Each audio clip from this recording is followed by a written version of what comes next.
Right. Good evening, everyone, and a very warm welcome. I'm going to repeat myself in a minute.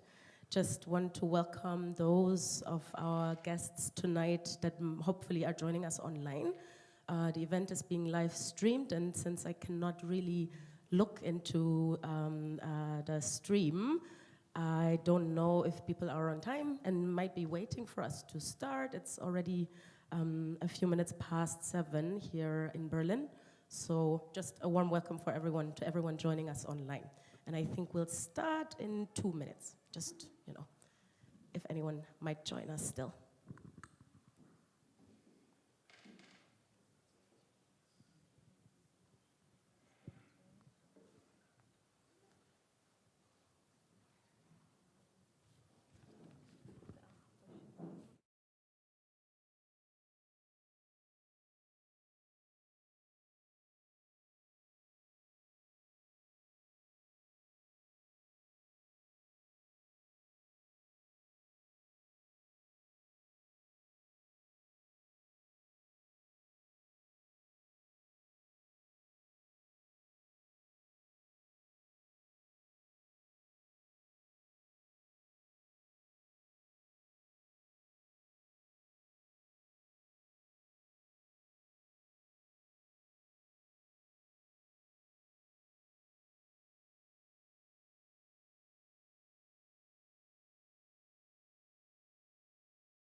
So once more, good evening, everyone, and a very warm welcome to those of you here in the room at TAC Theater in Berlin, as well as those of you joining us online.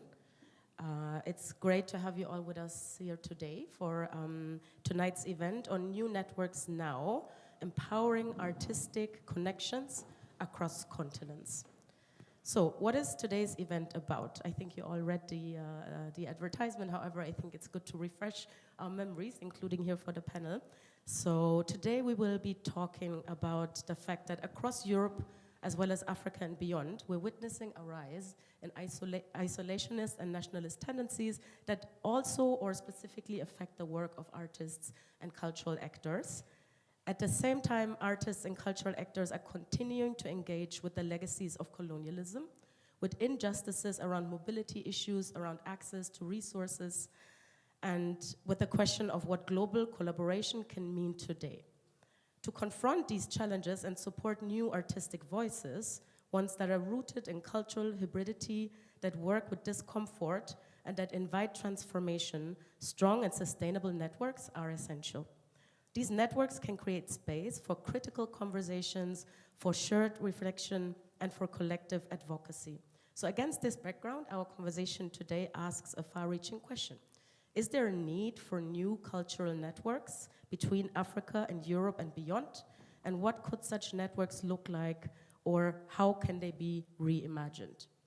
So through personal reflections, insights into their artistic practices and institutional experiences, our three panelists, welcome, we'll examine existing gaps, emerging spaces, and future possibilities for transcontinental cooperation and networking.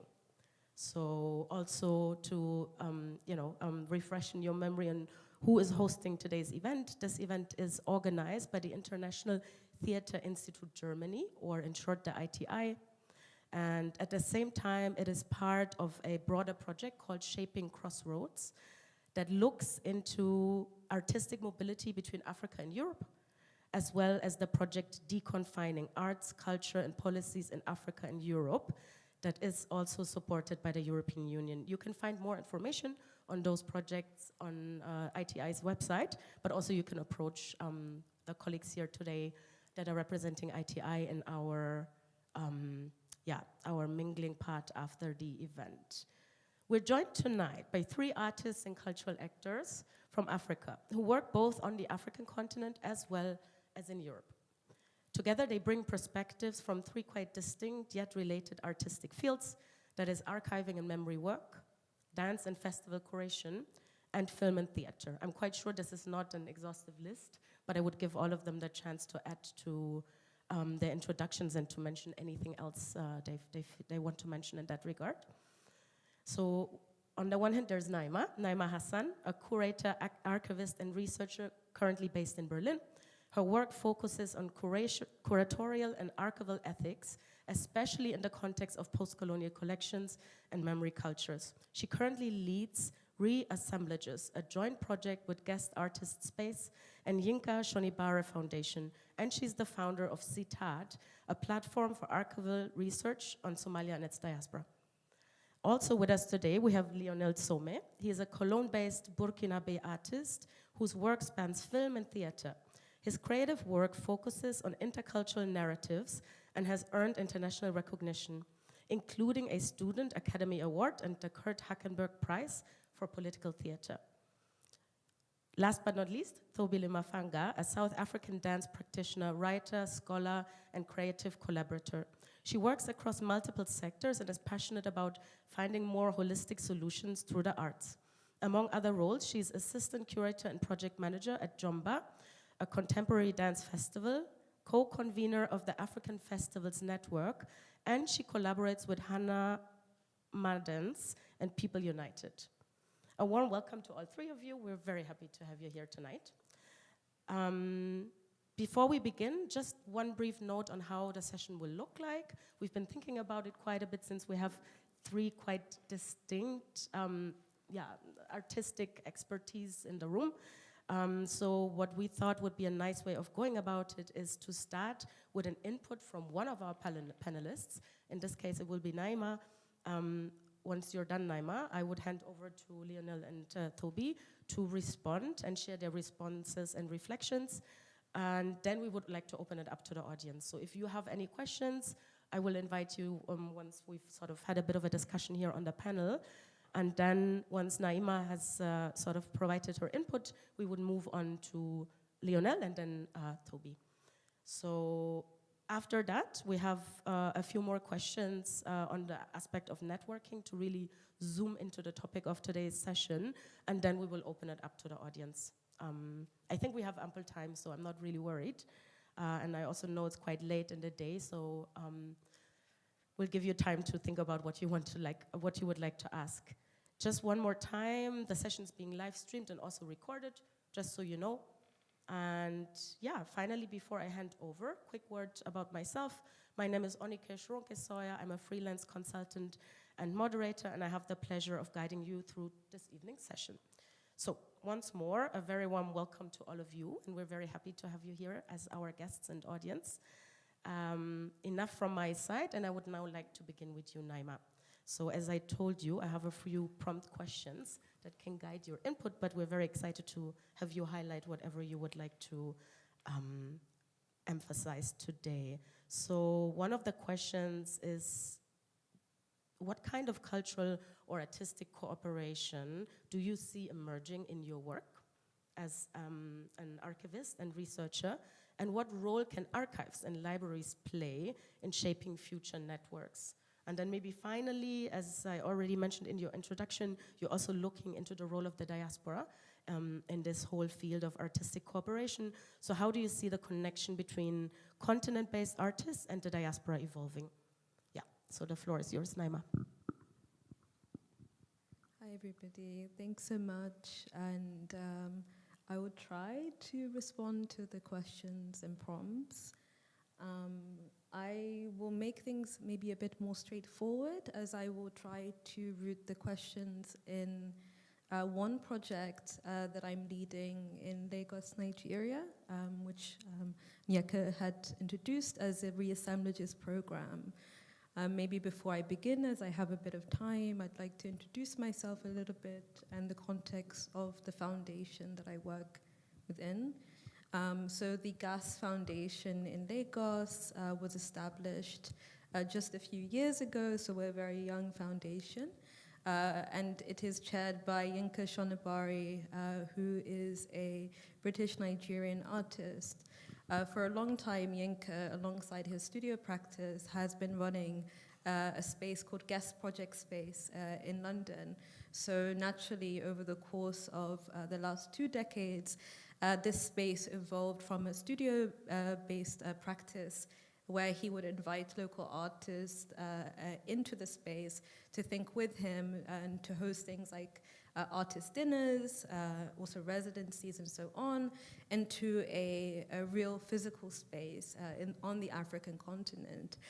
So a little bit of this is very much reflective of, I think, a new generation of African artists who have been able to both think very critically and infrastructurally about, as the late Koyoku would describe, building institutions, right? The practice of institution building.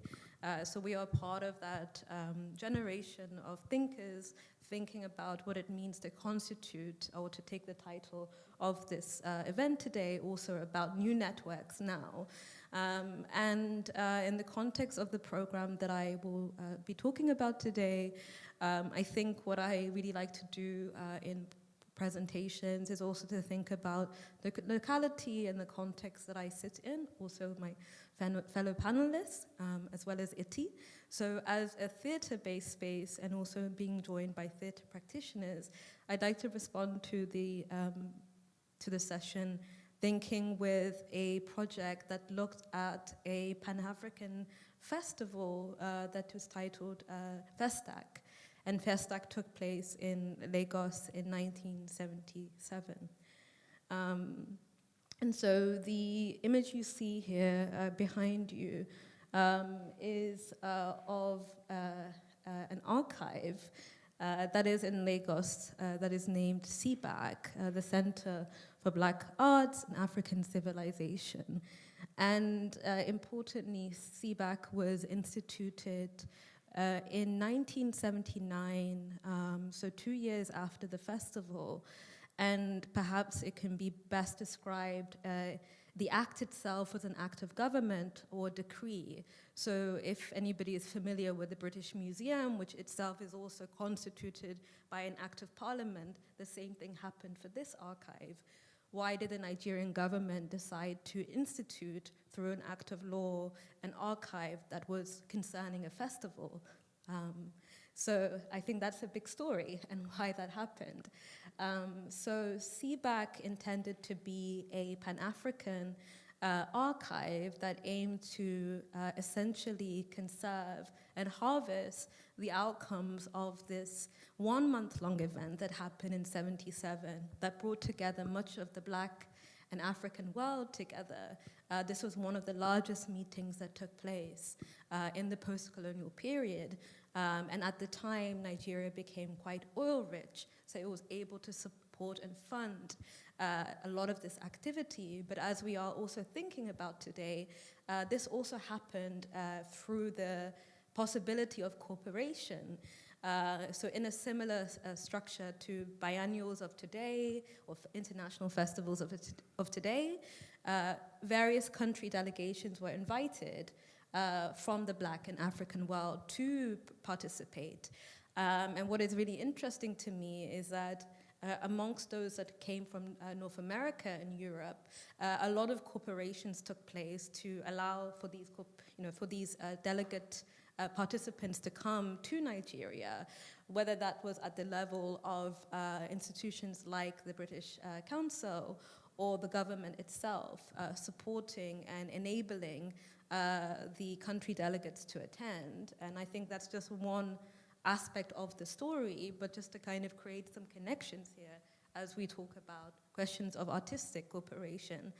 1979, when this archive was instituted, was a very long time ago, and we are actually moving closer to the 50th year anniversary of this festival, which as of recently has seen a resurgence of interest as we arrive to 50 years in 2027, both at the archival level, but also thinking about questions of network. Nigeria and many other places in the continent had not yet seen, again after this festival, a meeting as this. And so the archive is very important. And so in the image you see here, you see also actual case file records of the delegate countries, the participants who came. More than just being a performance-based festival, this was actually an incredibly political event and an intellectual one too. So the archive is very expansive, and it holds not only kind of bureaucratic documents relating to the planning process of the festival that really welcome the committee participation of various different intellectuals based in Africa and beyond, but also just some of the photographs, the documentations, some of the outcomes and publications that were produced in response to the festival. There are also things like video reels, as well as objects and so on. It's really essentially a kind of official repository of the festival.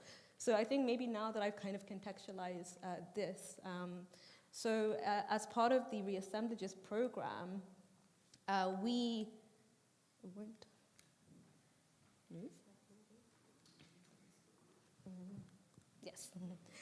So as part of the Reassemblages program, which my foundation is instituted last year, we decided on re-encountering this festival and its archival traces. And essentially, the project was facilitated through a cooperation structure. We partnered both with a UK foundation to support in terms of financial support to enable the program, but also a historically black college in the US that's called Spelman College, as well as also local partnership on the ground. So this was an international program that also hosted early career researchers who you kind of see, at least with their hands in this image, where they are encountering some of the traces of the festival, as well as also inviting the collaboration of local archives, including CBAC, to allow us to interact with the archive. This particular image comes from a research trip that the fellows undertook in Ibadan, which is a city not too far away from Lagos, but has a very distinct history and literary tradition and theatrical tradition also. So it was very important to visit Ibadan and encounter the archive, here to go back to the kind of provocations for the session, to not also take for granted what it also means to consider in the continent different artistic networks. Lagos is a hub, Lagos is a very large city, and so it's very important to also consider different kinds of artistic ecosystems, and we have therefore tried to interact very much with partners in Ibadan to sort of foster this relationship. And the space that we visited, New Culture, is actually also both an archive and cultural space, but they are also a lively theater, and they also host very, very much a regular theater program for the local community. I think just sort of to go back to the questions of the archive as well as artistic networks, as I was mentioning, the various delegation countries that participated spanned across the diaspora. So you're also seeing kind of correspondences relating particularly to the UK delegation to the festival. So if you can, maybe if you have good eyesight, you can actually see that the letter reads United Kingdom African Festival Committee. As I mentioned earlier, these events were very planned. They didn't just take place. And there was kind of this sort of strong methodology. And so I guess what I am sort of now beginning to reference is that the archive is a very important place to think about cooperation and to not reinvent the wheel, but also to consider this earlier generation of exchanges and corporations. Perhaps cooperation at this time was not framed this way, though I think in the 70s and 80s there was a very strong development discourse, of course, in terms of the relationships, the contacts with the continent. So this group of artists were definitely, I think, sort of shifting this agenda very importantly, to return to the idea of cooperation. So this archive is actually held at the Tate currently. So these correspondence letters were conserved by the artist Ronald Moody, who is a Caribbean artist, but later Tate acquired his personal archive, including these recordings. So one of the questions we could ask today is, how do we mediate these histories, and how do we also think through some of these materials to also begin to question, how did African and diasporic artists move? What kinds of ways did they begin to organize? What kinds of networks did they sort of institute at this earlier time? How can we use the archive as a point of reference? And also learn from it. And so again, I think to also point out the Tate in London as a very prominent institution is also to kind of frame this idea of dispersed archival material. And so I think this brings me to a very, maybe important point to also think that to deal with cultural cooperation or artistic cooperation, we may also have to consider borrow terms from, I think, the current restitution debate, but also other ways of considering how do we make our references, and how do we also consider how knowledge infrastructures are also structured today. What does it also mean to engage with the Tate at the level of also a cooperation-based encounter to also facilitate learning about this festival in London, but also between partners in Nigeria? What kinds of exchanges are important here, and how do we acknowledge some of these tensions? I think here I like to really begin to talk about the artists too. And so the program also hosted artistic residencies and exchanges. And whilst I've maybe given a bit of an introduction already to the program and some of the initial ideas that informed us wanting to look back, the artists in the program definitely animated new ways of interacting with this archive and to bring it into the present. So this is a newspaper clipping that our artist in residence, Theophilus Amani, who visited us from Ghana, Italy, but has Ghanaian heritage, and he essentially was visiting archives and beginning to also interact with newspaper clippings and ephemera. And this essentially then grew into a larger artist archive response to the festival, which was later presented, as you can see here, as part of a public program engagement we hosted for the project. Theophilus, as well as his fellow artist in residence, Liz Kobusinger, decided to engage the public in what they called an archival choreography, activating the annotations shadow archives of the Festac Festival. So you see here, both on the table, you have newspaper clippings, archival documents, an actual original publication from the festival that you see just at the far end, but also other materials that allowed the public to engage in a different way.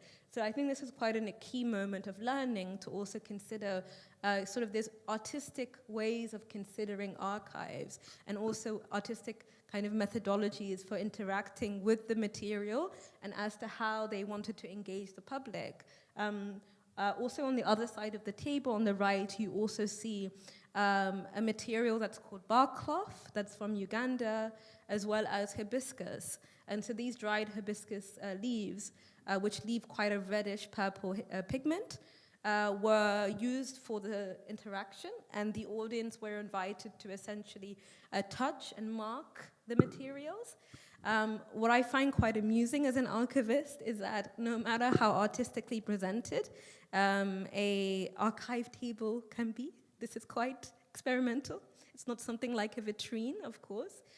People still feel apprehensive, which for me always shows that there's so much work to do to move beyond the colonial definitions of the museum and the archive.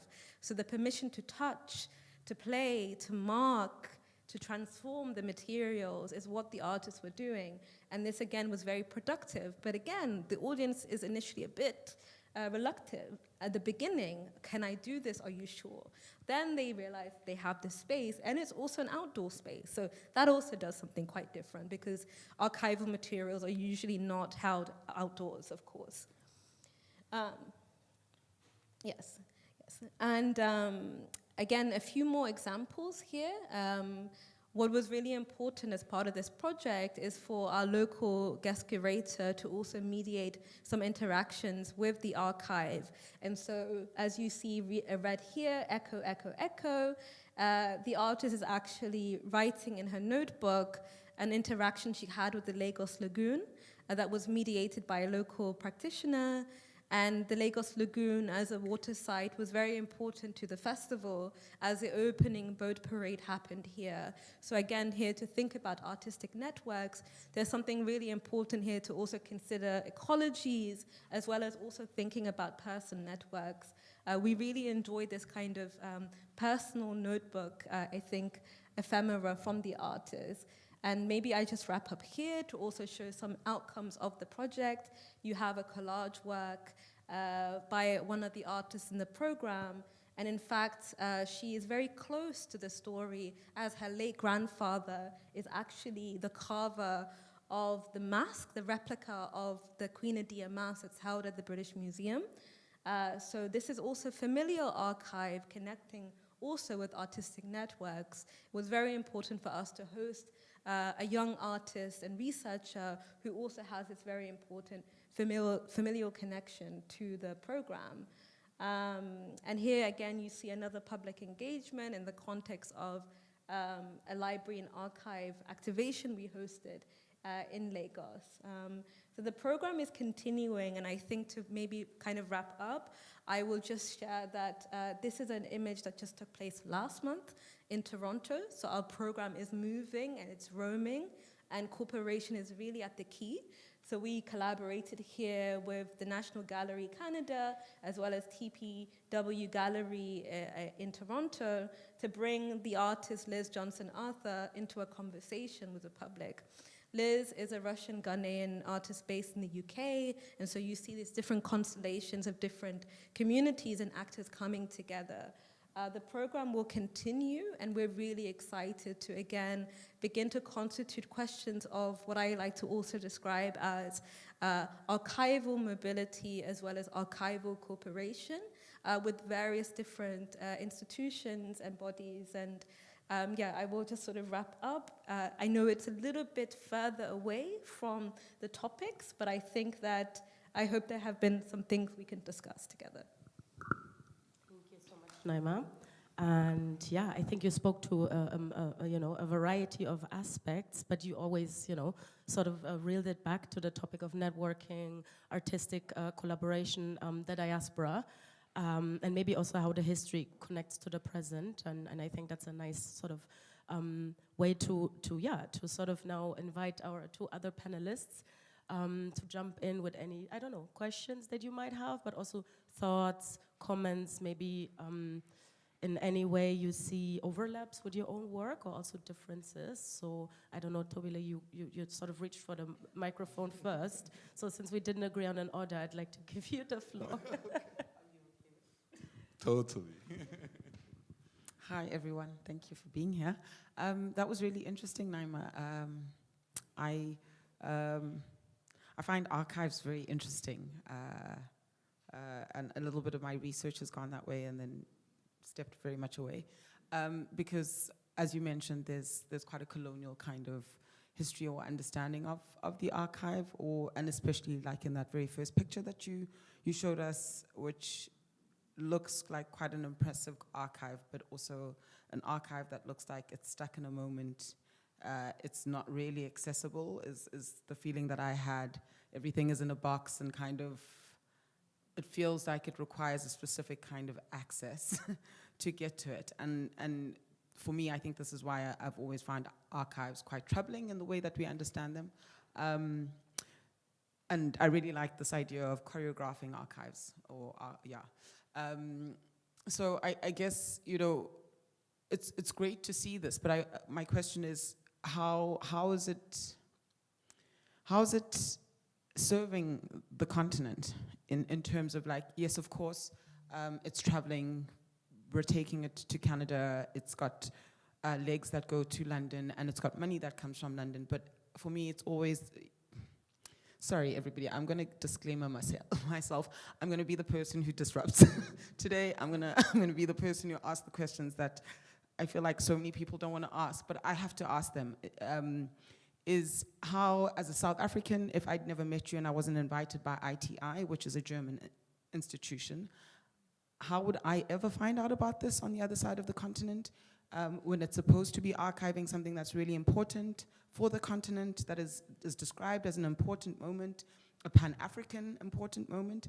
And so all the images that you brought up, the way that it's been engaged with is all really wonderful, but it also, for me, has an element of money, which is a currency that I feel is not fairly distributed, and therefore creates inequalities that sometimes take away from the service of it. So I think you also spoke a little bit or mentioned restitution and this idea that we're wanting our things back, you know, from all of these museums and stuff like that. And sorry, this is also now a rambling thought that's going. But this idea that we don't have the right facilities, we don't know how to care for them, but never the question of what kind of care was taken when they were taken. So again, in this moment when I look at this, it's beautiful artwork that's contemporary, that's now, that's engaging, but who's it made for? And that for me is a little bit troubling, a little bit. So I don't know if you maybe have, sorry for that very long ramble, but it's very beautiful. I think maybe Lionel, I'd suggest that you actually come in with your comment right away. So maybe because there might be some things that Naima can, respond to in one go. Maybe some of the aspects can be connected. And also just one more thing, since I'm, I'm the timekeeper. So I have to kind of like navigate this a little bit, just telling the audience already that I might not open up for questions right now and keep this discussion on the stage. So anything you would like to ask Naima, keep it for until later, and hopefully also maybe for a round of drinks after when we have a networking session. But Lionel, so please. Yeah, so great job that have been done through all your research and organization facility.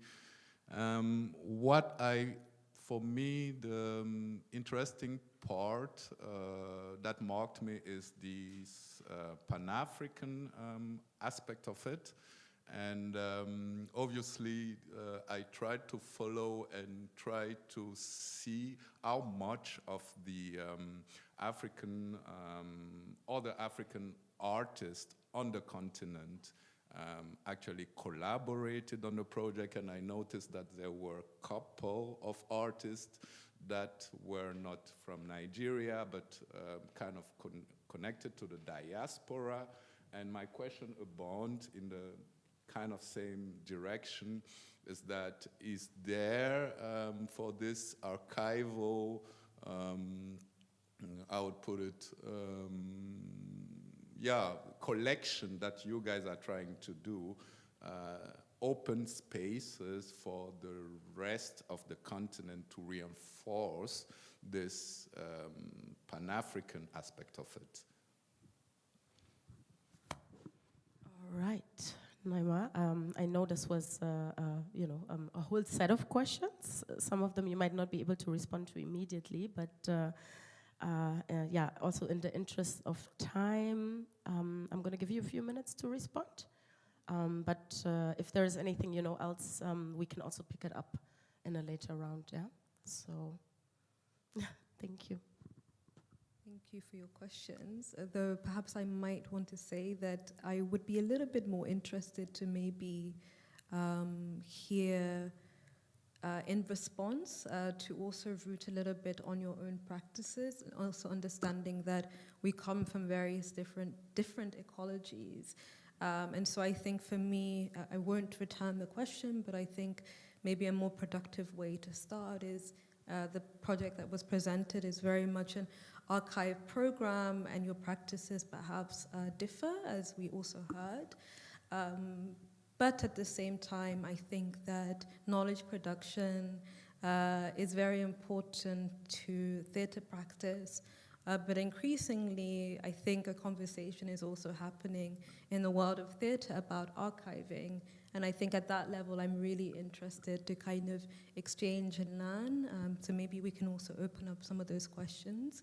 The question of who the program is for surprised me in some ways. I think that the program is a program that devotes itself to archives that are both reflective of the African continent and its diaspora.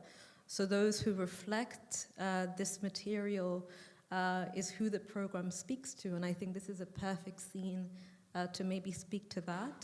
I think also we must also really be cautious when we consider the concept of diaspora. Diaspora is a very slippery term that means different things in very different contexts. And so if I speak for myself, for example, I grew up in the UK, but I'm first generation Somali. This means that prior to my family's arrival to England, we had no familial relationships to the UK. This differed a lot to the friends I grew up with, who were third and fourth generation. Growing up, this was something that I had to really understand. The differences in diasporic relationships. My experience as a first generation person differed entirely to friends that were Indian, Pakistani, Caribbean, of communities in the UK that have deep relationships to this country.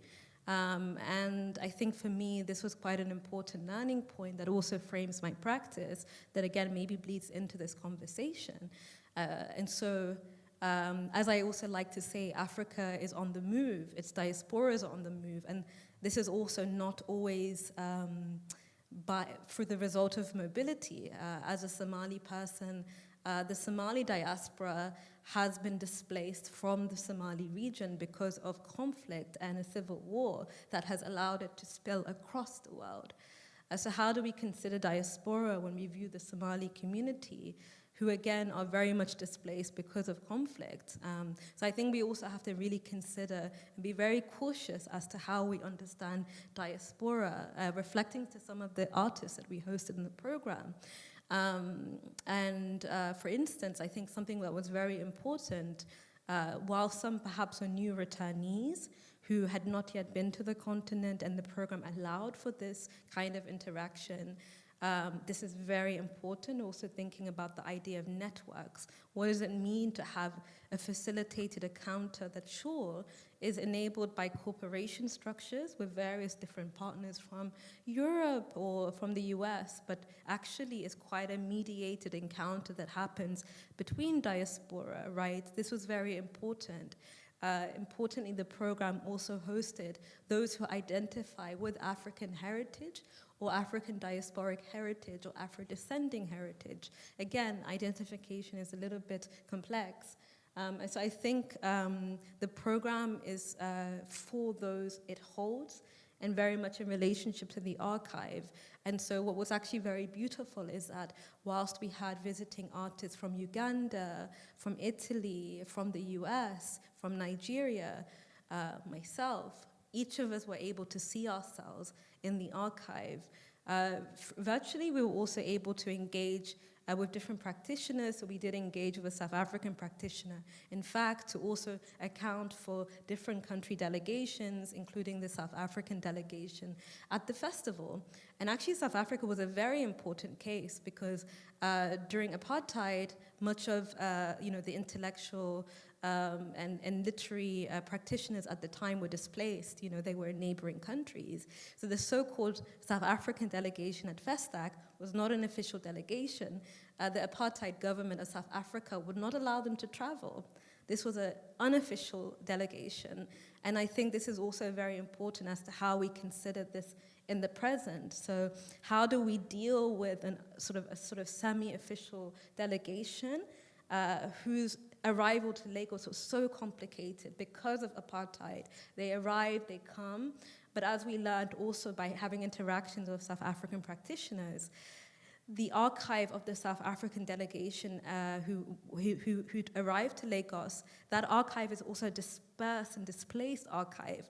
In fact, the professor who spoke to us said that it was a story of heartbreak, actually, to do this, because the archive was so displaced and there were all these complications. So I think this would kind of be my response, in that I think that the program concerns who it concerns, and that this is Pan-African heritage in the most encompassing sense, and I think it's really important to account for this. Another important, and my final note will be, a very important delegation that arrived actually came from Australia.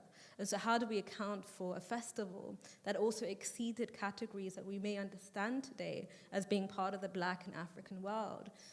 Something we want to do in the program is also try to find ways of engaging and continuing this process. Whilst categories are complex, the archives remain, and they're a very good place to have these conversations as far as Australia about the event. All right, thank you so much, and I know it wasn't easy. I mean, you know, it's a very complex set of questions and comments, and thank you for you know, trying to react to it immediately on the spot. And yeah, hopefully we'll have time to maybe explore some of those once Lionel and Thobile have also shared about their artistic work. So yeah, Lionel, as I said, if there's anything you would like to mention now in the beginning in terms of reintroducing yourself, if I have left out anything you deem important, but generally speaking, would like to hear from you some more insights on your artistic experience and work, including on the question on building networks between artists in Africa and Europe, the general theme of today, but from your perspective and your experience. And also maybe whether there were some key moments or collaborations that helped shape your own practice. And finally, also what role institutions, local or European, play or could play in supporting or restricting these networks. As you know, these are prompt questions. I give you the freedom to, you know, highlight whatever you would like to highlight, but I think some of those questions also connect the dots between Naima's presentation and you know, what you mentioned you would like to speak about. So the floor is yours. Thank you for having us. Thank you for being here. Well, I'll start by saying that, network is basically, network building is basically what brought me here in Germany, because my artistic career started in Burkina Faso. Back then, I was part of a local multidisciplinary collective, and through the local network that we were able to build with international organization as well as local ones, government, finance, and so on, we could actually create cultural spaces to be able to express our art. So it's basically through this base, I would say, that all my practitioner experience starts. So for me, I would say network start from small networking at some basics level, and then move on to, I would put it to an institutional level that actually set the outcomes to allow artists, at least from my experience from Burkina Faso, to be able to leave the continent. In that term, for me was through an accountant with a German artist back then, Christoph Schlingensief, He had a kind of project, it's called Opera Village. He wanted to set exactly a platform for collaboration between African and European artists. The project is still going on, we'll come back to it. And through that project, yeah, I got the opportunity, or let's say we got the opportunity through the collective that we had to collaborate on that project. And that's basically, yeah, the project which opened the doors, I would say, for us to be able to bring our art outside the continent. And that being said, through this experience and traveling around with this international collective created, so meaning between African Burkinabe artists and German artists, we went to Germany, to Switzerland, to Belgium, and so on. And through this voyage, we kept that idea that approaching people, trying to connect to people, trying to build new network out of this connection could open new doors, yeah? And yeah, that being said, out of this project, I encounter I got, I would say, keen to the German institutional landscape, and also I would say, the European cultural institution. And at the end of the project, I was able to identify talent scholarship for me to be able to bring further studies in my career to be more productive, you know. I applied for the Konrad Adenauer Stiftung. It's a German scholarship foundation. Others, for example, from my collective, through that project got working contract right away, and were able to work back and forth between Germany or between Belgium and Burkina Faso and so on. So for me, network is not abstract. Yeah, it's real. It's what made me, brought me where I am right now. And following up on that, during my time, I studied here in Cologne, and after graduating, at the same, taking this experience with me, I decided to create here in Germany as well a collective made out of former colleagues, but also of new collaborators that I have met on the way. And we created an intercultural, multidisciplinary collective that also allowed us, or created a space for new projects to take place, and identify again with which institution we could collaborate to bring our project to life. And I won't be too long because I'm coming from a practice-based experience, and I would even just say that for me, networks start really first at a basic level, artists that meet, share the same passions, the same ideology, yeah, and then work together to create the space to make things happen, and then trying to identify the right institution, international or local, that would bring our project to life. And that being said, I had the chance to collaborate with a few German institutions. I think the biggest one working in this era of mobility between Africa and Europe in terms of film and theater production. It's the German Cultural Foundation, KSB, Kulturstiftung des Bundes.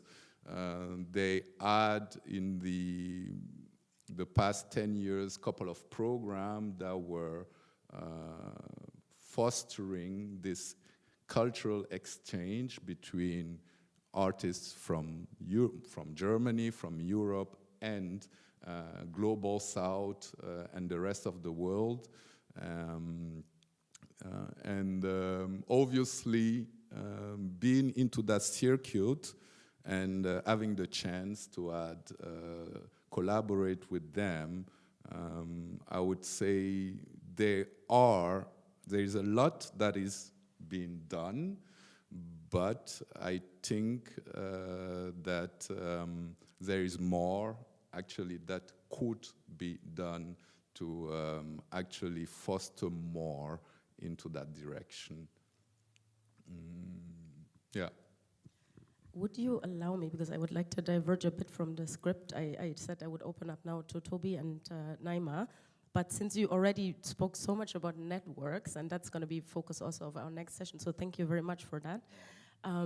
Maybe in a few, not sentences, but like looking at time, like I'll give you a few minutes. Can you maybe say a bit more about your actual current artistic practice and whether you believe that, in the realm of film and theater, there are maybe specific aspects now that matter in terms of networking? Because you really dived very deep into the networking aspect and your experiences, which is great, but just, I think, because the audience doesn't necessarily know you. I mean, I introduced you, but maybe there's something specific or specific experiences, insights that you draw from that practice, whilst Naima is, working on archives and research, and Thobile specifically on dance and festivals and curating. Maybe there's something specific to that field of theater and film. I don't know. Yeah.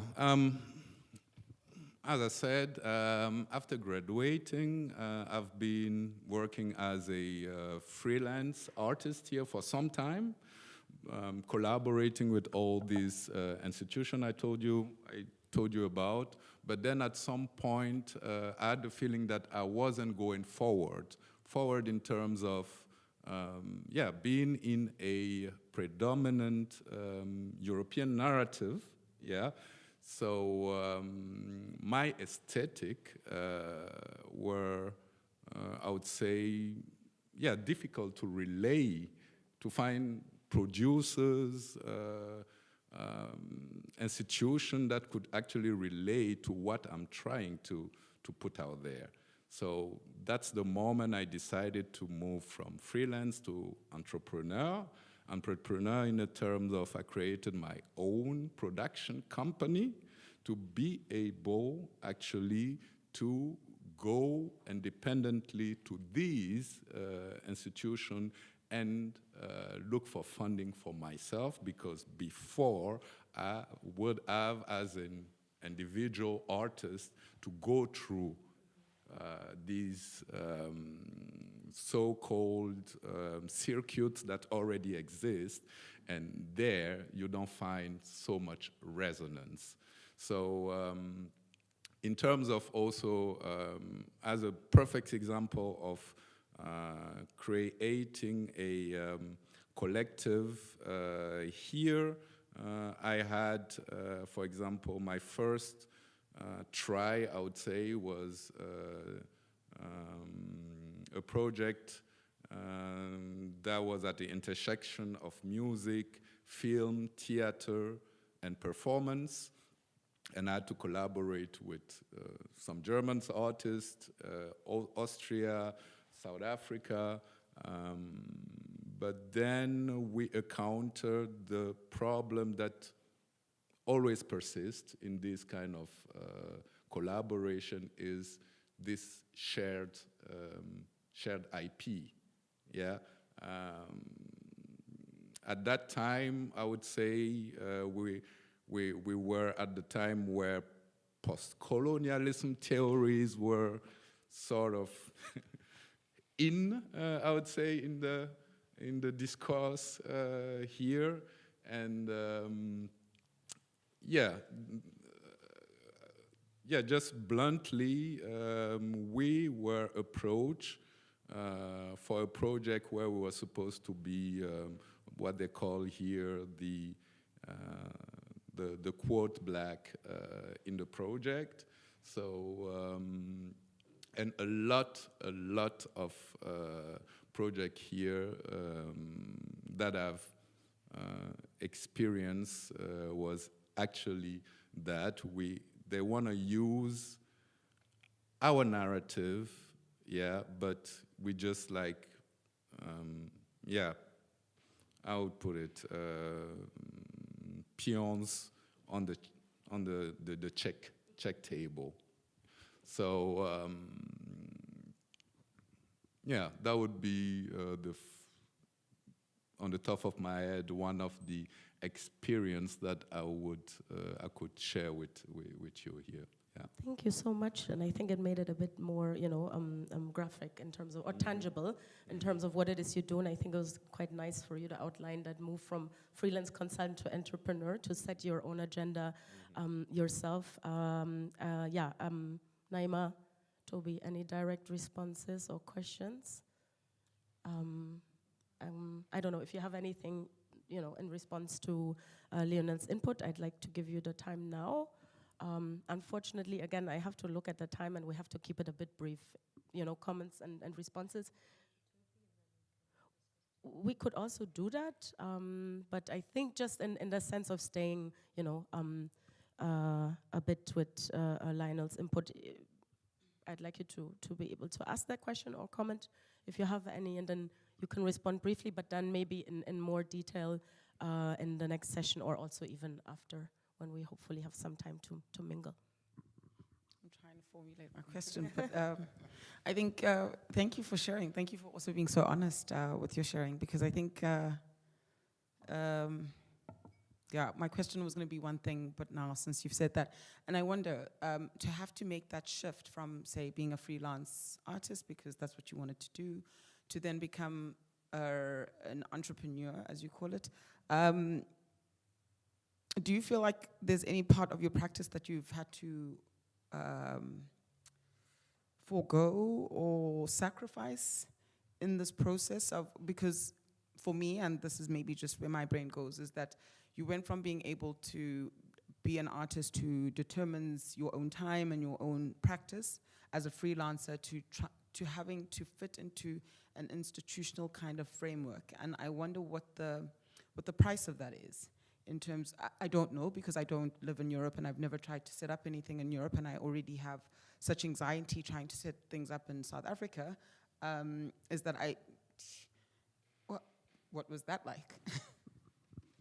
Yeah, I mean, obviously, you go from being a full-time artist to being also the one who have to sell the art. So, yeah, on the way you lose time for being creative, yeah, to trying to be more efficient in terms of business, yeah.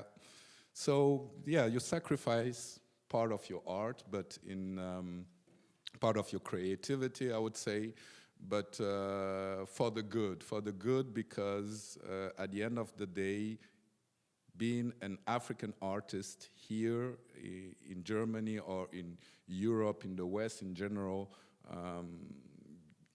you won't find so much people that can relate to what you're trying to say, the message that you're trying to put out there. And the best way to do yeah, to do such things is really to be at the same time the artist and the one who sell this art. Maybe in the near future it will change, but for now this is the challenge that I'm going through. Thank you so much, Lionel. This was really a short, on-point answer. I'm sure there is more to be said, but thank you so much. So, I don't know, Naima, do you have any direct response, question? Or? So yeah, thank you for your reflections, which I think felt very personalized in relationship to your own mobility to Germany. And honestly, I can relate. So something I find very striking about like Berlin in particular is that you have this, I think, community of people who are here as a result of, I guess, cooperation initiatives. In my case, I came to Germany a few years ago now, in 2002, via a DRD program, the Museums Lab. So the DRD, I think, is quite interesting here. It opens up for its, its artist program and other programs, of course, university funding also that it provides, just allowing an influx of different practitioners and people to come into the city. And then you also talked about a few other collaborations you've had with German partners. So whilst my interaction with cooperation, as I presented earlier, is a little bit more rooted in the continent, so it's not cooperation that takes place here in Europe within the diaspora, but rather cooperation that's happening in Africa that also has diasporic mediators and collaborators within it. So I think we're also kind of complexifying the kinds of corporations that happen, but I think Berlin and the conversation here is quite an interesting place to start, also to personalize the discussion, as many of us can relate.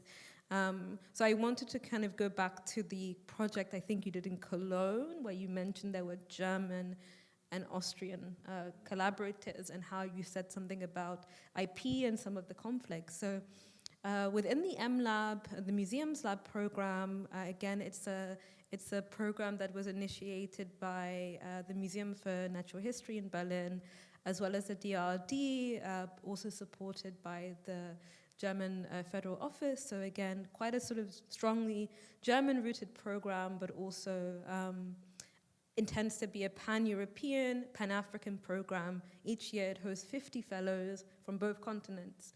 They have a program in Berlin, then they move to an African host partner each year. So again, it's cooperation on the move, essentially.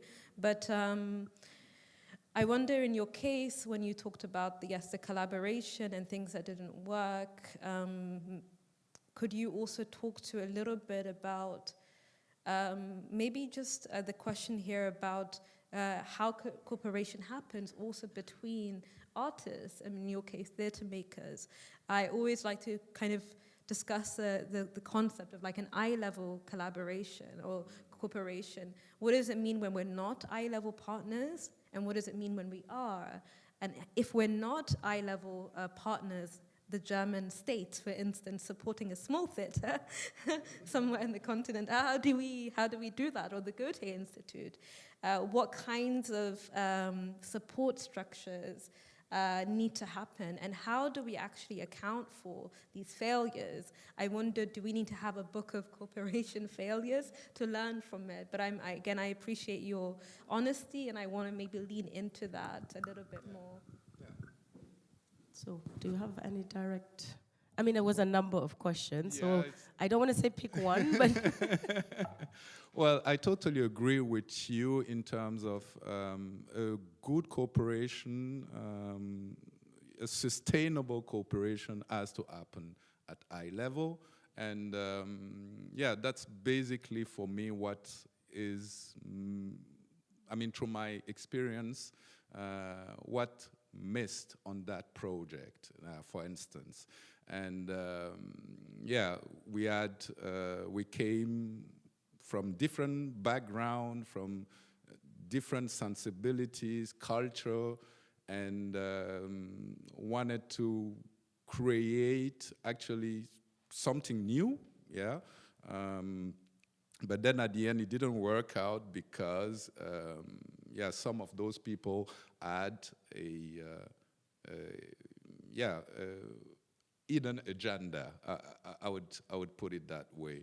And why did I mention that? Because I think this will be also relevant for the next part of the panel about discussing how we create sustainable cooperation.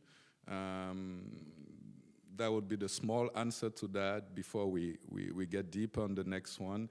And yeah, for this cooperation, transcontinental cooperation, that was also the reason why I decided to move from freelance to production company, because I kept my ties to the continent, and almost every year been there and meeting with filmmakers, theater makers, coming here on project or scouting for possibilities. And from what I've noticed is that they face kind of the same problem I'm facing here, in terms of they don't find partners here that can relate to the narrative that they're trying to put out here. So that's the reason why I was like, okay, I did my own experience. I'm seeing the struggle that my peers from the continent have. So I want to create that platform that's missing, yeah, and I can relate to those narratives and allow them through my production company or through my institution, for instance, to have access, yeah, to this finance support that exists here without having to alienate or change their narrative.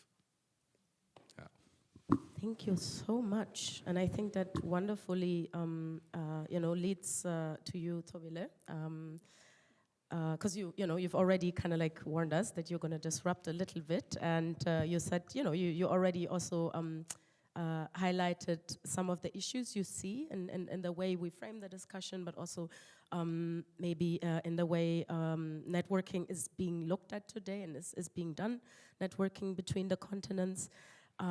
So yeah, as a dance practitioner, but also someone who works as a curator, who works in festival organization, what, from your perspective, does an African First network look like? And why do you maybe believe that networks built through Western institutions can be limiting or maybe even problematic? But finally, also the question of something you mentioned in your introduction, of your attempt to see dance festivals and practice and other cultural events as a form to foster solidarity and healing in the continent, or maybe even extending to the diaspora. Again, these are the prompt questions. You've been you heard them before. So floor is yours. Whatever you'd like to share with us. Thank you. Sanbonani, my name is Thobile Maphanga Kumete. I come from South Africa, and I have to start like that because I like that you guys raised the I and I. It's I'm Zulu, paternally. I had lots of troubles as a child trying to accept that my cultural heritage was based on a paternal kind of lineage, where my father died when I was 5 years old, and my mother raised me, and I was raised in a matriarchal society. So to place myself as a Zulu person now has taken me a really long time. And I think it's relevant because where I come from is the east coast of South Africa, so I'm literally on the other side of the continent, literally. And the province that I come from is called KwaZulu-Natal, which means the place of the Zulus, or the kingdom of the Zulus. And it's an interesting thing, and I raise it here because my people don't come from the east coast of South Africa. My people come from Central Africa. We're movers. As human beings, we're movers. It's natural. It's not because it has happened because of conflict, and that's really not the reason we should be moving. I believe that we used to move because of resources and seasons. and that there was a possibility of cooperation with different tribes if you could just see people as people. So I greet you with Sawubona, Sanbonani, which means I see you, and I hope that you see me too. My practice is a bit of a schizophrenic one. I was born in apartheid, South Africa, and out of protection, my mother, who definitely couldn't afford it, sent me to a private school, and I was in boarding school for 10 years. And that's when I encountered dance in the formal way that you would understand it. It was a white private school, so obviously the teaching was white, and this is why I speak English the way that I do. And the dance that I encountered was modern dance and ballet and tap. Obviously none of my cultural dances. And as a person who's in boarding school, you get alienated a little bit from your cultural life because you're constantly in a white school. And I've only reflected on this much later in my life, but dance kind of saved me. I have had the longest relationship with it, and it's my first love. It's a very complicated thing because sometimes I don't want to call myself a dancer because am I dancing? But I think it's been some kind of analogy to my life and kind of a marker of where I am.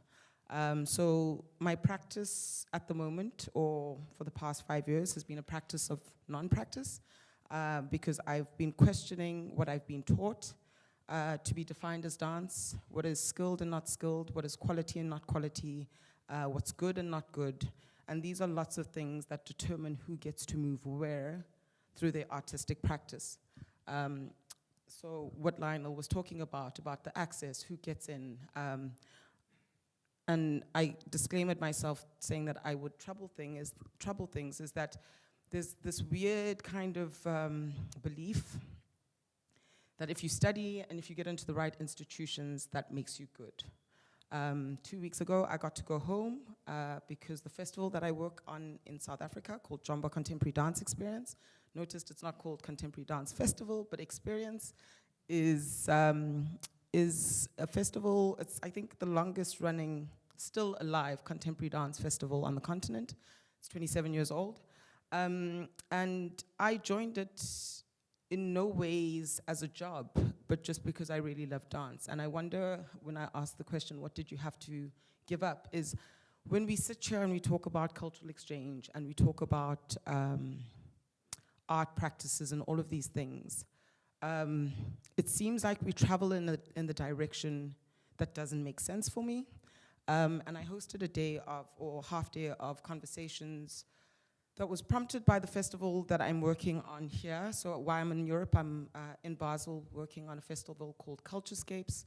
And I asked to work on that festival because its focus for the second time is the Sahara, and I was interested as to why, how, and what does that mean for a Swiss festival to be doing a festival about the Sahara. It was also very selfish because I come from the other side of the continent. I don't know a lot about North Africa. So I thought a great opportunity. And one of the conversations when I was hired and the visa processes were sorted out and I got my permit was they wanted to do a half-day conferencing around decolonizing festivals, and they asked me if I would be interested in creating a half day of conversations at our festivals in South Africa. And I jumped at the idea because I find decolonizing problematic. And when I spoke to my artistic director in South Africa, we both shared the same kind of sentiments, and we said we'd do it anyway. And why decolonizing or decolonial kind of thinking, which is important and necessary because colonization did happen, is problematic for me and for us is that it still centers colonial thinking and still centers or negates the fact that something else existed before colonization and that not all of our practices or all of our beliefs or all of the things that we do are influenced by colonialism. So why I mention the festival that I work at as an experience is festivaling for me is something that Africans have been doing since before the word festival came to us. When somebody is born, when somebody dies, when somebody comes of age, when somebody gets married, when somebody, anything, finishes school or anything, we festival. If we understand festivals to be a gathering where you can share food, knowledge, practices of culture. So when we troubled the idea of this decolonizing festivals half day of conversations, I hosted something that probably was expected to look like this. 4 people sit up in front and you have an audience that stares back at you and you are supposedly the experts. And you're supposedly the experts because you are either a doctor or professor or you run an institution but we're talking about daily life. That's what cultural practice is. That's what cultural exchange should be. And so, you know, I agreed to do this. I do this often also. I'm a spirit person. I was born in the month of February, and I'm called a Pisces. Water and the moon are very effective on me. So sometimes I do things, and then I go like, why the hell did I do that? So I got asked to do this, and then I was really angry with myself, because I was like, why? Why are you here again, sitting, and we're discussing things that have been discussed, and things that keep coming up.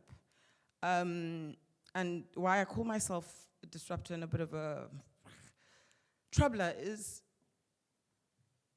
we're sitting here because of an institution that somehow is being funded by a government that's not cool. And that I find problematic for myself. I sit here with the kafia. I was wondering if anybody would say anything to me on the train, or like, should I be afraid for my life? How do we talk about cultural exchange and networking when we sometimes are so happy to ignore the realities of how bodies exist where they exist, why they have to move, why Naima had to live in the UK? I can't imagine anything worse than living in the UK, but you were going through something worse, yeah? So yeah, I guess for me, like Lionel, I believe networks start very low level, that they should be grass levels. I registered a non-profit organization in 2018 in South Africa. It still has had no money run through it, and all of the projects that I do as myself, I kind of always ask myself, why am I not doing them through this thing? And I think my resistance to it is that I've been asked again to forget myself as human and bow down to institution, and then somehow be able to do work that is against institution, but if I do it against institution, I won't be funded. It won't be credible. It won't be seen. And I ask the questions, who are we doing it for? I asked Naima this question. And so my practice is, I think it's in my bio, I do things that I believe will fulfill or try help people's well-being. How do we speak better to a better life? My mom's a nurse, my dad was a lawyer. I'm not that kind of person. I enjoy creating. I enjoy being able to think, what's the word? Horizontally, not vertically, and all over the place. I am a person who's interested in humans, and how do we as humans just be better? And why I'm here as speaking about networks is I met a very lovely person through the Festival Academy at a European Festivals Association's Arts Festival Summit in Girona, Spain, about 3 years ago. His name's Joshua Alabi.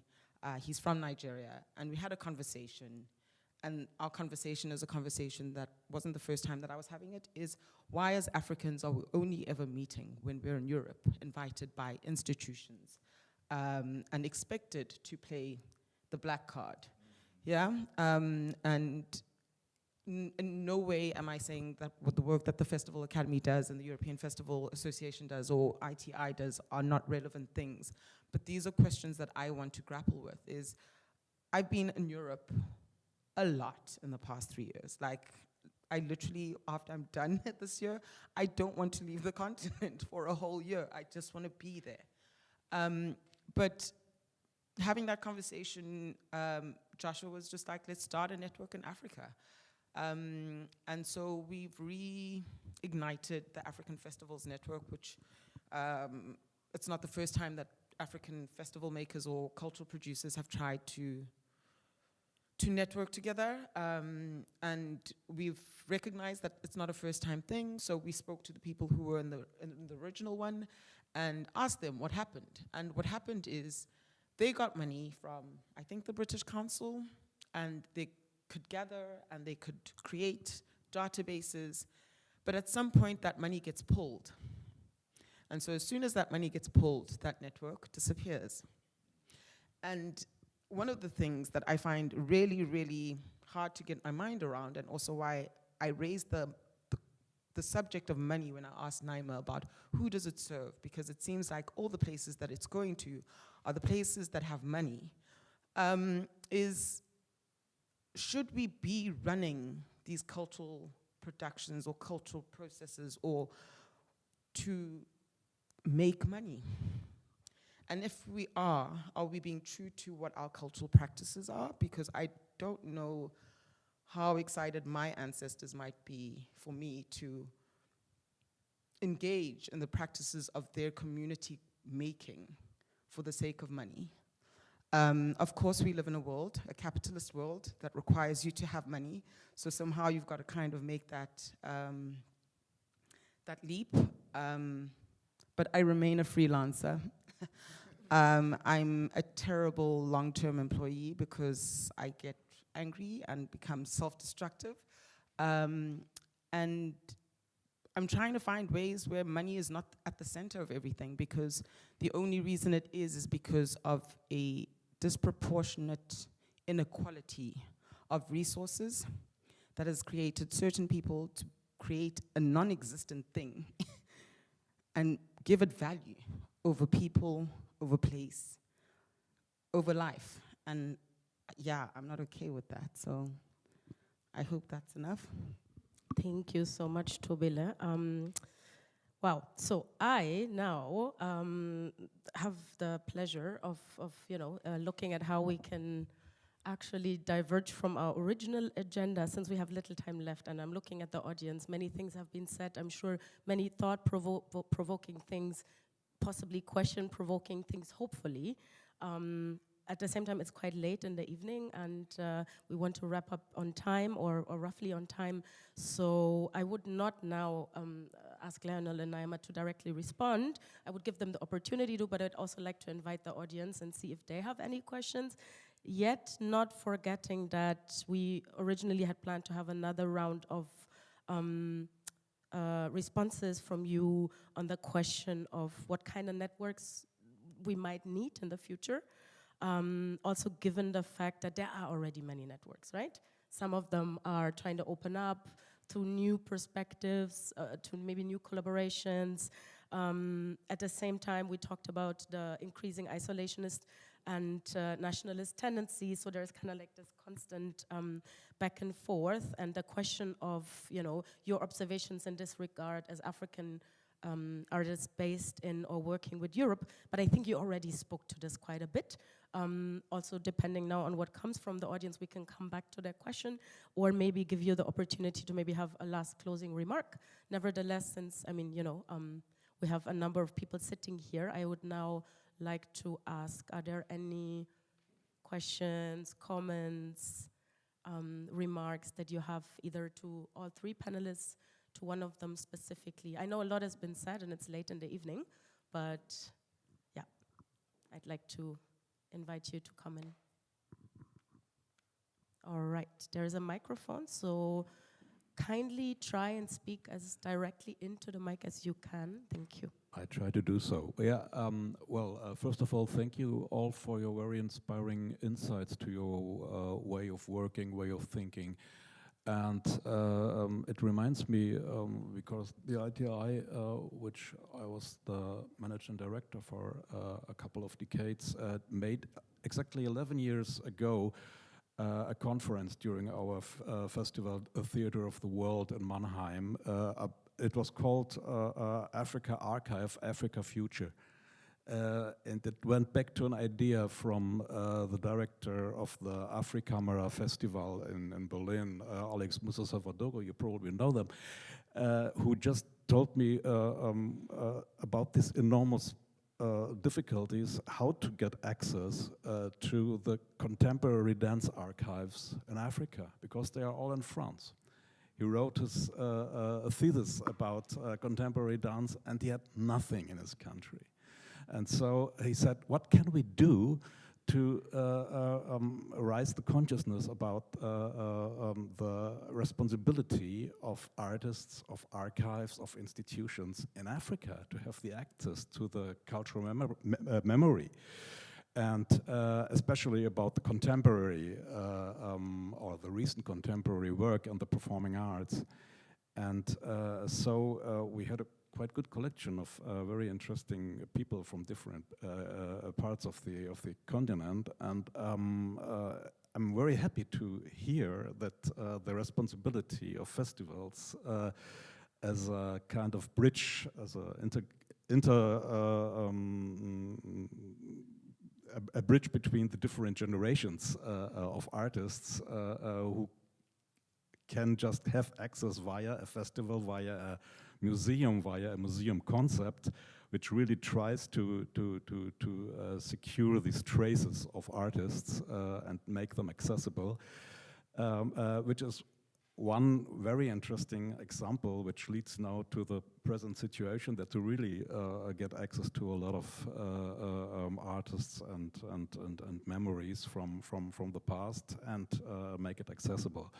But my question is, what could be the way of really securing the works you are doing right now as contemporary artists, beside these different factors of keeping memories as property, privately, in different companies, or somehow secured by institutions which are depending from governmental money, which gives money or gives not, and so it's not really a kind of something you can rely on, or even giving it back to Europe and having this kind of colonizing way of taking away the memory of your work to the places which seems to be more reliable or more sustainable, and be kept then outside the country and outside the access of the people where it came from. Well, so the idea of having festivals as hubs who can really keep the material they're receiving, because they are never thought of having archive responsibilities. They're just watching the performances on the videos and then they make their choices. So normally this stuff disappears and is not archived, but these are places where a lot of material comes together and are sources. And of course, a lot of artists from African countries are sending their material to European festivals, and then they are disappearing there. So how to make this work which now exists, and within your different models as entrepreneurs or as freelancers or as institutions, to really secure a network of archives, of cooperation, of interactivity, to secure the contemporary performing arts and to guarantee an access.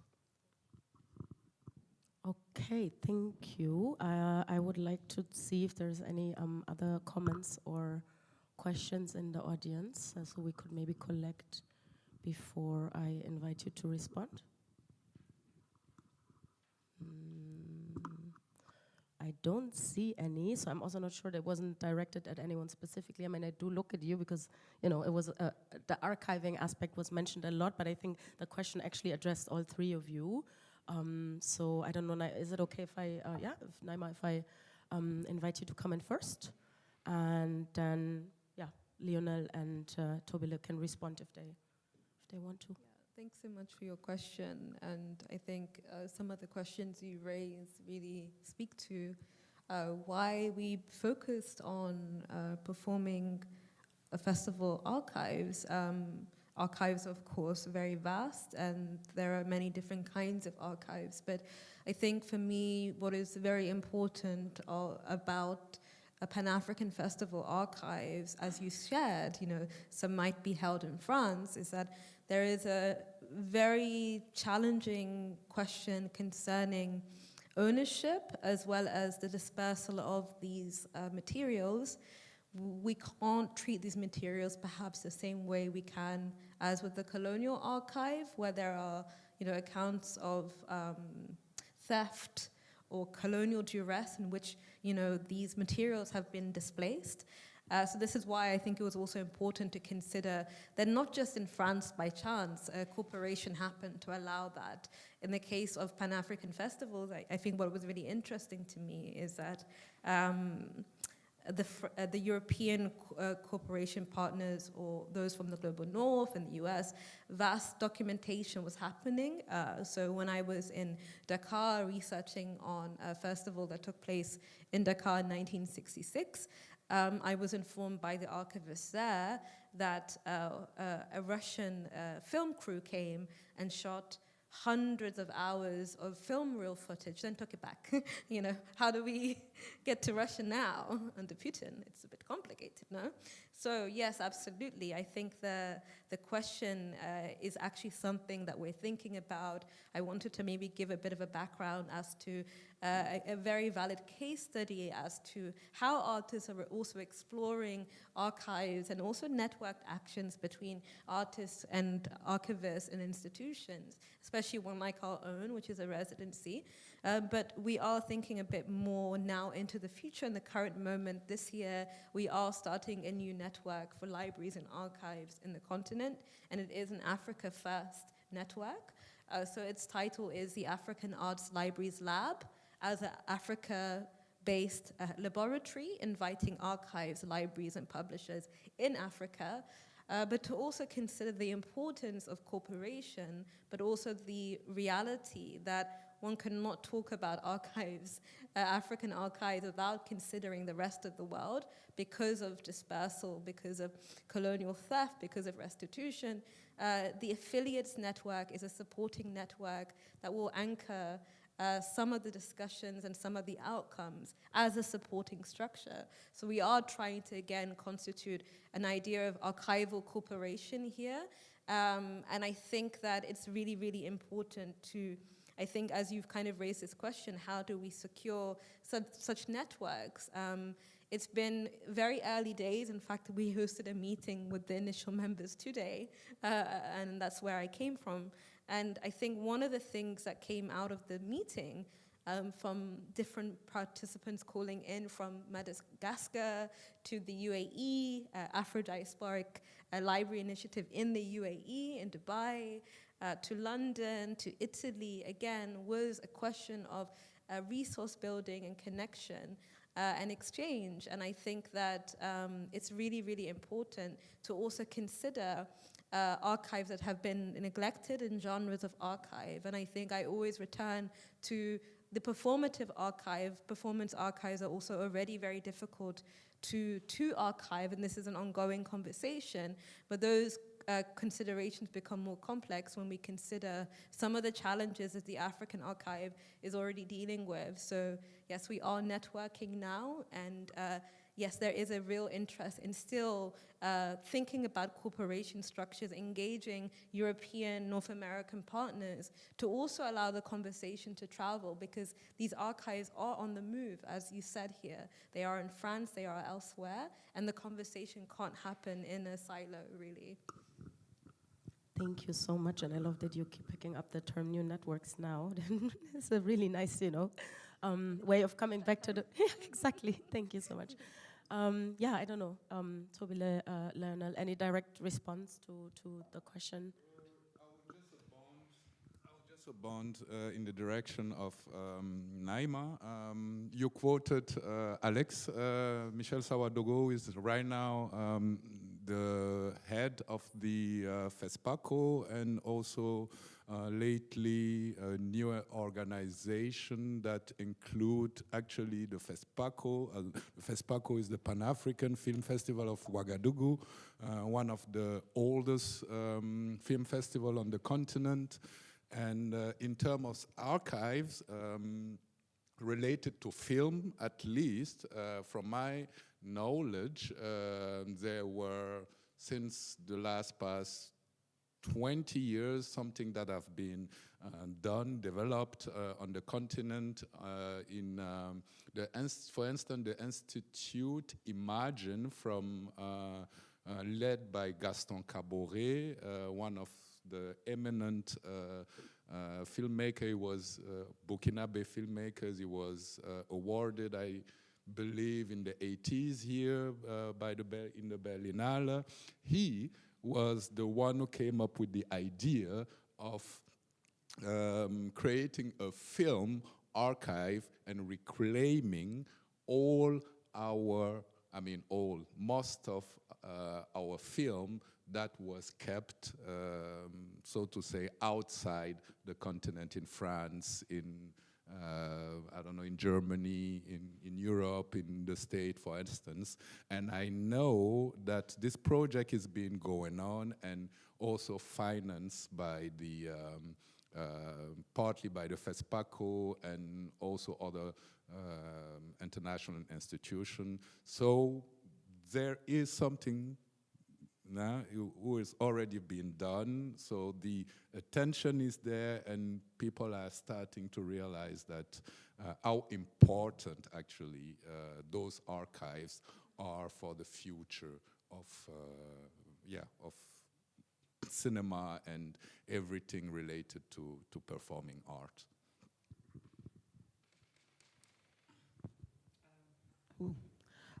So my answer is going to be a little bit left field.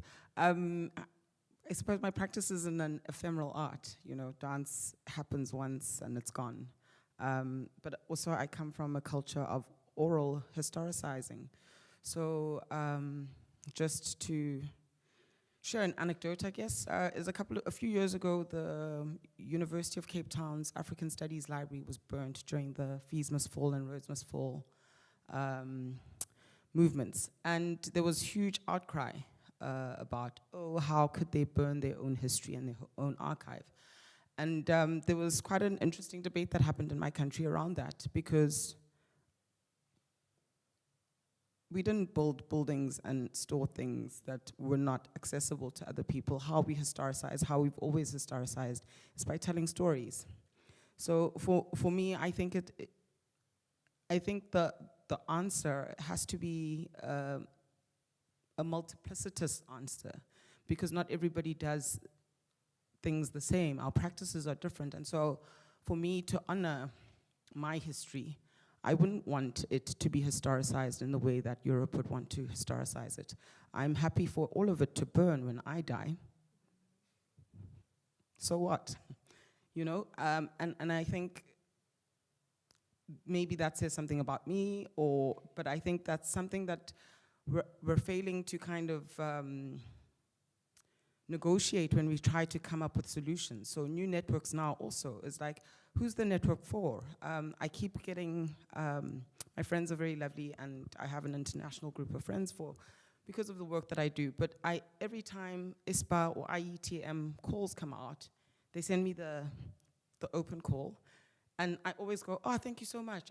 Because of course, maybe I am interested, but something in my body, in my physical self, never gets me to do that application. And it's not because I can't do applications. It's not because I don't have the internet. It's not because I don't have access to it. Something within me doesn't really want to be part of this really massive global network, because I'm not sure how it will serve me. So I think for me, the answer to your question is, who's it serving and why? And in retaining whatever artifacts or things that you're retaining, how are you getting them? Because I think the question that we're sitting at now is not necessarily a problem of wanting to share or trying to break down a line of education or passing on of knowledge. It's how was it done and who did it hurt and who is it serving at this moment? I have a real problem that as an African, I have to pay such high prices to get here and then pay even further prices to walk into a museum to see something that I should be able to see on my continent. And that's problematic. If it had burnt in Africa, then fine. But someday, somehow, somebody is going to burn the British Museum or bomb whatever, and it will have been lost with how many people who really could have benefited from having that within their lives, using it, never ever having access to it. So for me, I don't think there's a blanket answer. And I think for this is for everything in life and in the world. Somehow we want to institutionalize things and we want to make everything homogenous. And I think it's really problematic. Thank you so much. And I think, that's just another perspective that is very important, and that sort of shows also the variety of perspectives from the continent, from the diaspora, but also the different ways of looking at the topic in general, right? And I think it already kind of responds a bit to the question that I had asked in the very beginning and that I would have asked you now in terms of how do we or do we need to reimagine networks? And yours is, I'd say, the most far-reaching answer to it, but it's a legitimate and important one to ask, specifically when engaging with the African continent. So I would like to look again into the audience. We do have some time left, but I also said in the very beginning, also to you in the briefing, that we'll check the energy level and see where it goes. It's quite late in the evening. So let me see. Don't really see any hands going up. So what I would like to propose maybe is for all of you to, you already said a lot, so I'm not sure if there's anything, you feel like still wanting to say, and it's also fine if not, but I think maybe we could also wrap it up with a final thought or reflection that you'd like to share, maybe also addressing the audience here and online in terms of, how we can maybe deepen this conversation, since clearly this was just, sort of a very small contribution to very big questions. So I don't know, Naima, Lionel, Toby.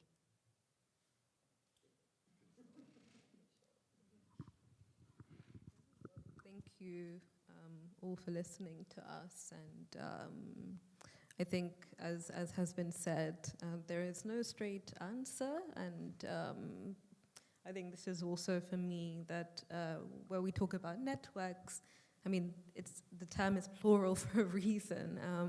So there is a plurality in how we understand, and I think that if we also consider that we are all speaking from different centers, different worlds, different diasporic or Africa positions, and I think this is very, very important. And then there's also, like, you as the audience, what does it mean to have a conversation here? For me, I guess maybe my final words would be maybe also talking about networks. I also want to share an anecdote just from my foundation as a residency institution. So opening in 2022, we have hosted close to 100 now, artists, researchers, designers, practitioners, and residents from all across the world. And I think I'm very deeply struck by the form of an African art residency, its hosting structures, how it allows for a sense of newness, but also if we think in the context of corporation structures, what does it mean to undertake an individual residency with the corporation partner as an individual, to stay within a setting, within a domestic setting, to localize your experience? So I'm here really thinking about more long-term residencies that can happen for several months and sometimes a longer.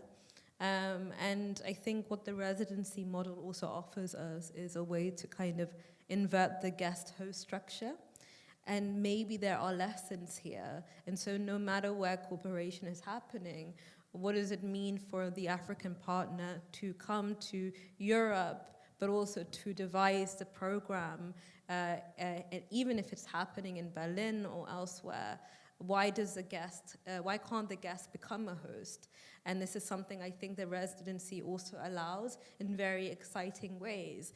You are an international resident, you come, but eventually you become localized, you begin to form a routine, you begin to undertake collaborations of your own that even exceed what the institution that's hosting you is doing, because you live in the place.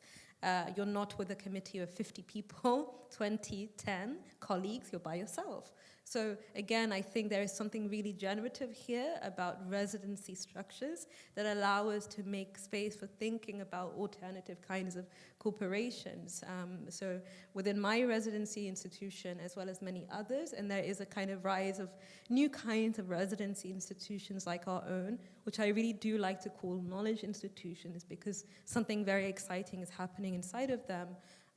So yes, I think maybe I leave with the question, how do we kind of invert the guest-host model all the time, but also to be aware of contradictions. We are local to many places, and we, I guess, are having this conversation in Berlin. And whilst perhaps we have been kind of read and identified as Africa-based, to living in Germany, I am living in Berlin. But as many times I feel a guest, but then also I am becoming more localized. So again, I think we can consider cooperation at this level and to begin to think about these kinds of intimacies between people, and to not take so many assumptions, and actually being together and having conversations, even when they're very difficult, I think really is very productive. And I really appreciate some of the discussions today happening at a very individual level. So I think I'd love to see cooperation also be individualized, what it means, how it marks the individual.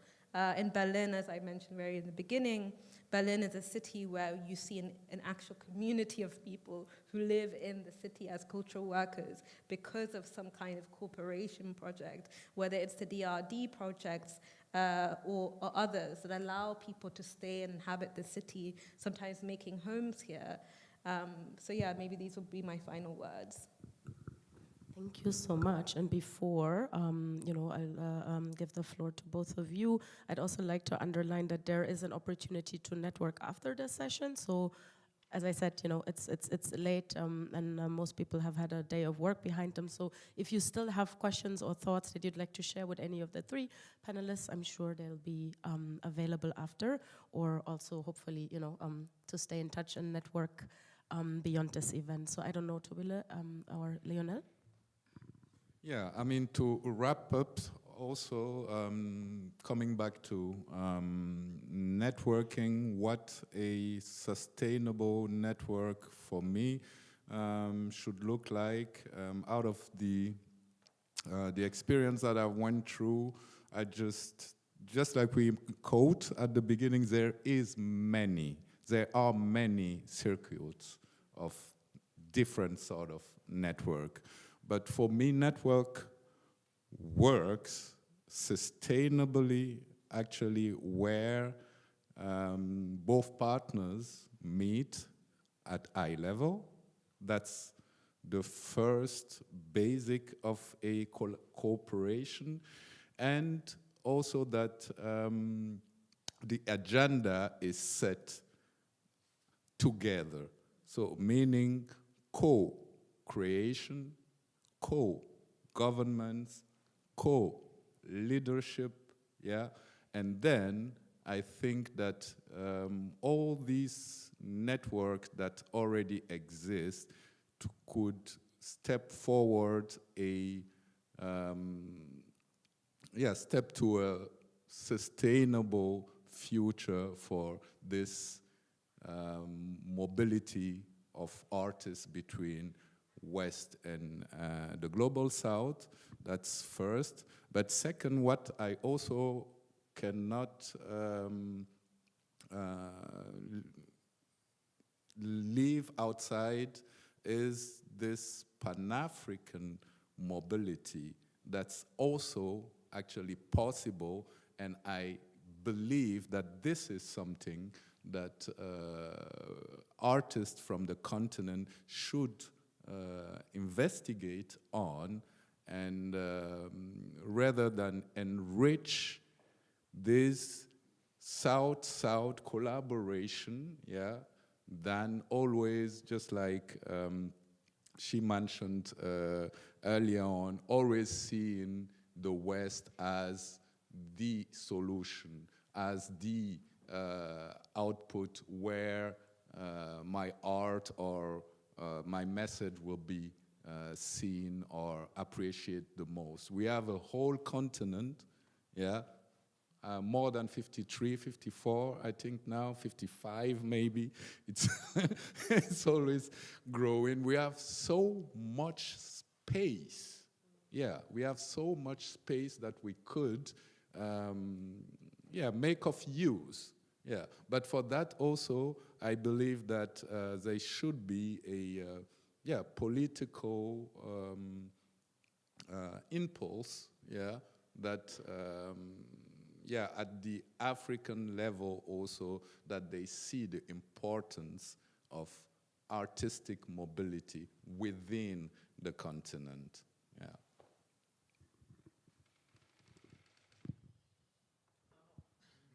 How do I follow that?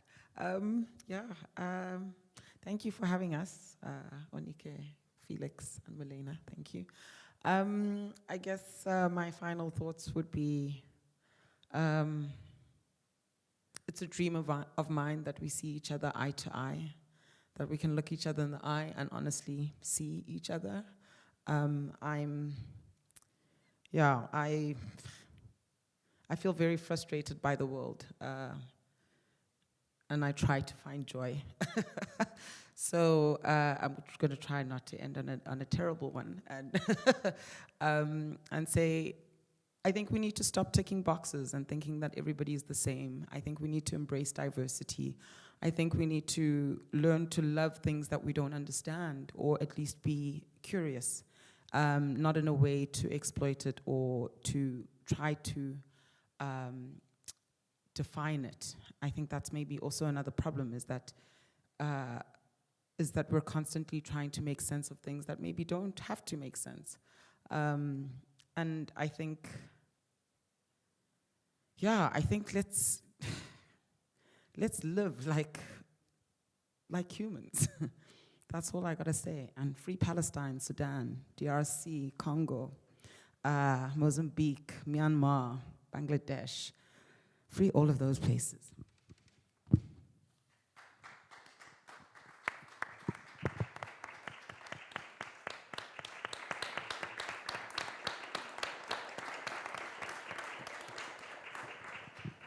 Okay, so I would like to end with a big thank you to all of you, Naima, Lionel, and Toby, for being very honest, you know, for being very sharing. I feel like you shared a lot from your, not just from your work practice, but also from your personal experiences, you know, also maybe emotional aspects, and I think they can't be taken out of this conversation. I say you all really alluded throughout your inputs on the question of networks. That's why I felt like it's okay to maybe skip that last round and say, to give you a bit more time to rather respond to each other and dive a bit deeper into those critical questions. So thank you very much for this. Thank you for taking the time and sitting here at this late hour. And then a great thanks also to the audience for being here, for joining this event. As I mentioned earlier, there's the opportunity now to network. I'm not sure where is it, yeah, there's, I think just outside here, there's like a bar space, so whoever is like interested in maybe networking a bit, following up on those conversations is warmly invited to do so. Thank you also to people that joined us online. Yeah, and I'm sure this is not the end of the conversation. As I said, it's just a small contribution, but I think we already dived quite deep. So I hope there is, you know, ample opportunity for all of you and us to meet again in other spaces. So thanks again and good evening or night. Good night, huh?